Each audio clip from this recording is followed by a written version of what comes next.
Dios les bendiga, mis hermanos. Bienvenidos a nuestro programa de Dios habla hoy y estamos estudiando el episodio de Eliseo y Naamán. Vimos en nuestra última meditación que el rey de Siria le envía una carta tajante al rey de Israel diciéndole: tienes que asegurarte de que mi siervo Naamán sea sanado. No le da muchas alternativas. Examinamos esta idea de que muchas veces cuando estamos entrando en el reino de Dios y sus métodos, cometemos el error de no entender que en el reino de Dios las cosas son muy diferentes a como son en el mundo.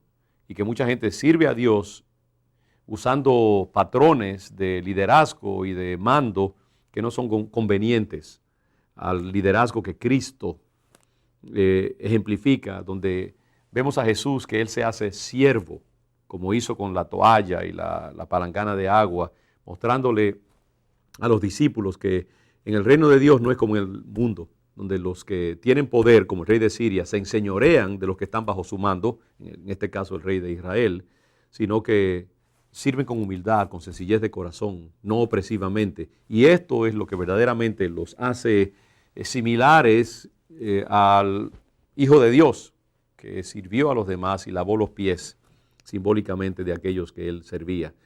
Entonces, es interesante, ahora pasamos a otro momento en este interesantísimo relato, cuando el rey de Israel leyó las cartas que le enviaba el rey de Siria, rasgó sus vestidos y dijo: ¿soy yo Dios que mate y dé vida para que refiriéndose al rey de Siria, envíe a mí a que sane un hombre de su lepra? Considerad ahora y ved cómo busca ocasión contra mí. Dice aquí que cuando Eliseo, el varón de Dios, oyó que el rey de Israel había rasgado sus vestidos, envió a decir al rey de Israel: ¿por qué has rasgado tus vestidos? Venga ahora a mí y sabrá que hay profeta en Israel. Aquí se establece un contraste interesante entre como dos segmentos casi de personas, como dos entidades dentro del reino de Dios. Por una parte, las personas que no conocen el poder de Dios, el poder sobrenatural de Dios, y las personas que saben cómo tener acceso al poder que está encerrado en el reino de Dios. El rey de Israel es un hombre mediocre en su fe. No conoce los misterios, no conoce la vida sobrenatural. Es un rey impuro y tibio en las cosas de la fe. Mientras que Eliseo es un hombre que conoce acerca del poder de Dios y tiene experiencia en el uso de la unción y en el mover sobrenatural del Espíritu Santo. Y se me ocurre, por tanto, que hay aquí como un contraste entre estos dos sectores de la iglesia de Jesucristo y de la autoridad de la iglesia. Por una parte están aquellos creyentes como el rey de Israel, que no han tenido una verdadera experiencia con Dios y que por lo tanto cuando vienen las pruebas, vienen las dificultades, vienen los momentos de presión en su vida, reaccionan con pánico y como en este caso se rasgan sus vestidos. ¿Por qué se rasga sus vestidos el rey de Israel? Porque hay en él desesperación. Rasgarse los vestidos en aquel tiempo era como una forma de notar luto y tristeza y desesperación.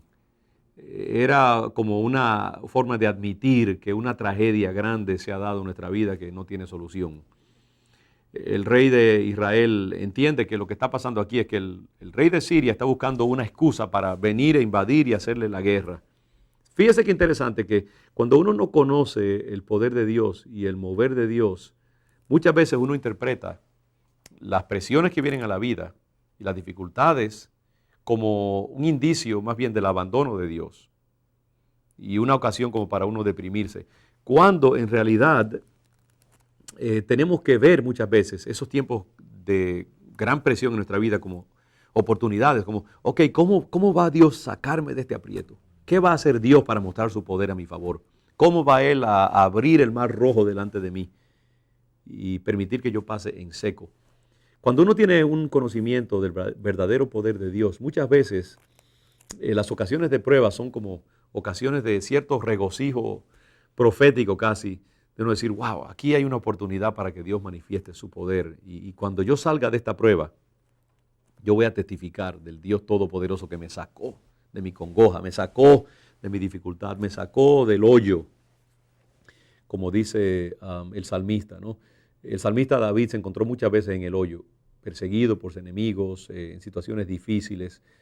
Un pasaje que a mí me encanta es en el Salmo, creo que es el Salmo 42, que dice, pacientemente esperé a Jehová y se inclinó a mí y escuchó mi clamor y me hizo sacar del hoyo de la desesperación, del pozo cenagoso, puso mis pies sobre peña, enderezó mis pasos y puso luego en mi boca cántico nuevo, alabanza a nuestro Dios.